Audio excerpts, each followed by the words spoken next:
Guys, it's Jacob from Stringbuzz here, stringbuzzworld.org being the music journalism site. Links are in the description down below. And we have a brand new song review for you today, and it's the latest track by Harry Styles, and that's Sign of the Times. So I'm going to refer to the original article as I usually do for these videos, so I hope you enjoy. So regardless of whether you liked One Direction or not, and regardless of your feelings towards Harry as a person, as an artist, as a musician, whatever you feel, let's face it, I'm sure everyone is really hoping for this track to actually be good. I've always seen him as a very talented individual, one with a very powerful voice, one that is very capable, has a band background, has a songwriting background, so I think that makes this solo effort probably the most exciting out of everyone's solo effort from One Direction. His solo venture has been hyped up for nearly a year now, perhaps even longer, maybe even 2 years at this point, and the names that have been chucked around in talks of collaborations and songwriting have been truly astounding. I even heard that David Bowie was in the mix at one point before he tragically passed. I have no doubt that he has the talent and the songwriting past, as I've already said, to really back himself up on this track, but should we see what I thought of this track anyway? Well, it's the exact track I was hoping to hear going into this track, and one I knew he could pull off, and he's pulled it off excellently here. It's powerful, it's anthemic, it's really well written, obviously showcasing his songwriting past, it's well balanced, and it also shows a maturity that everyone was wishing to hear going into this track, and now everyone can rejoice in actually hearing it showcased. Harry puts in a fantastic vocal performance on this track, proving that he's not just a group frontman or a boy band singer, but a standalone artist with pipes to boot as well. Probably the best vocal performance out of any of the solo ventures so far on a single track. The progressions are exciting and fulfilling, the decoration is varied and illustrious, the momentum of the track is impactful and bold, it never really plods along, it's always sort of, even though the tempo is fairly slow, each part just has a lot of weight to it, a lot of substance behind it, so it continues that power, as I've already mentioned. And I just had so much satisfaction in hearing what could be a huge step in the right direction, I guess you can pardon that pun, for his career. I think this track is the perfect track to debut with.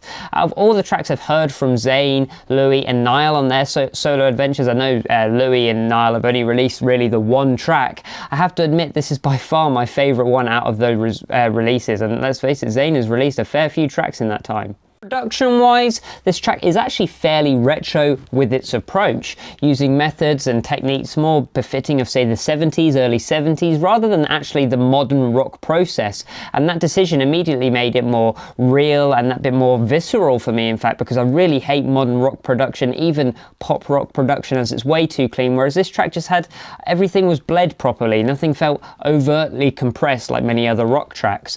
The vocals are practically untampered with on this song, leaving Harry's voice largely organic, with the slightest bit of reverb I guess, but that made each note ring out even further on the mix, and it was good reverb, it never cut through or anything like that, it never felt heavy, it was just light enough just to bolster up his voice a little bit. The instrumentation is thick, yet the individual layers that create this very bold texture stand out on their own very well, and on the repeat listen you hear more and more exciting and interesting timbres and tones being thrown about, so I think that makes the track even better on the re-listen. I think you have to listen to it a couple of times before you even spot each part that makes up this song. The guitar sounds particularly good in this track, really cutting through that mix very well into the foreground to add some homophony into the track's melodies, in particular playing alongside and against Harry's voice.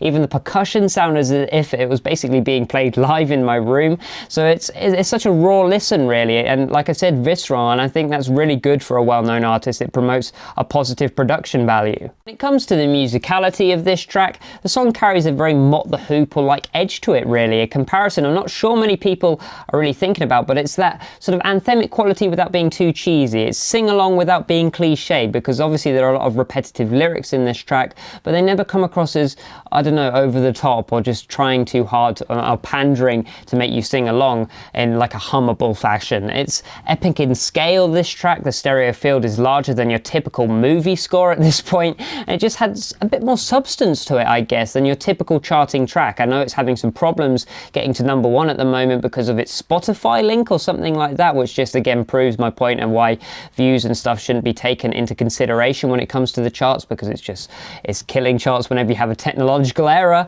Then obviously you won't reach that top spot, but it's deserved of being there. I love the big transitions in this track, the melodic development throughout this track.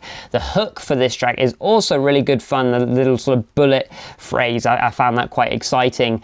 The depth of the kick is also really important in this track, as it keeps the metronome in order and it keeps the track really thundering along instead of plodding, as I've already mentioned. And the track just had so much going for it, in my opinion. As good as the instrumentation is, though, it needed a vocal performance that was going to grab onto the foreground and keep the track really weighted and grounded. And for a first solo attempt, this type of track is a ballsy move, but it was executed in quite some style. Lyrically, we get these quite vivid and perspective-based storylines which are carried throughout the verses, and they are a little left field, I guess, and a little more than I was expecting. It's not quite as direct as I might have wanted it to be, but all I know is that the lyrics on this track are miles better than what Zayn did with Party Next Door on his most recent track, and it definitely trashes what Louis' outcome was with that Steve Aoki piece of trash. That was a terrible track. So all in all, a brilliant track for me, and one that is certainly worth a listen. If you get past the generic boy band hate, which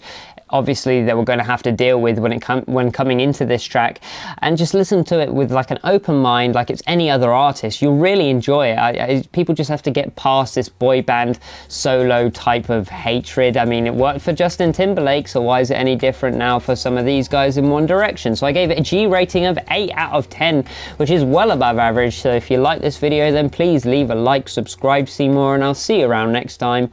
Bye bye.